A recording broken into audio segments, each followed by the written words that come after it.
Ito ang naging pahayag ng Menro Magaraw kasunod ng kumalat na larawan online sa sandamakmak na basura na umabot hanggang sa kalapit na sementeryo na Santa Lucia Public Cemetery. Matapos ang agarang paglilinis na isinagawa ng Municipal Environment and Natural Resources Office ng LGU Magaraw sa Temporary Residual Containment Area o basurahan sa Barangay Santa Lucia, makikita pa rin ang ilang basurang naiwan sa loob ng sementeryo. Ayon sa Menro, may mga pagkakataong hindi napapansin ang ilang bahagi ng pasilidad dahil sa limitadong tauhan na nakatutok sa araw-araw na operasyon. Paliwanag ng Menro na posibleng may ilang basurang nahulog habang ibinababa ang mga ito sa residual containment area, kaya nakakarating ilan sa kalapit na sementeryo.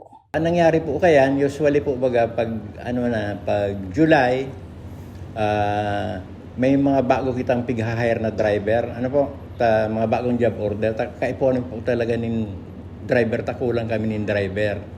So, usually po, nagkakaigwayan inapod na driving test.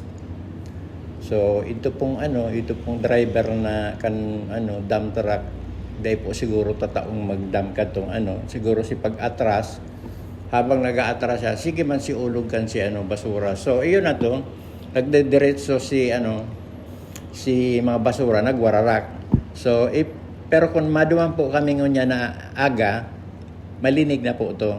Pigpatulod na minapo duman pasiring sa MRF, malinig na si lugar. So, siguro po ang importante na tawan tanin aksyon.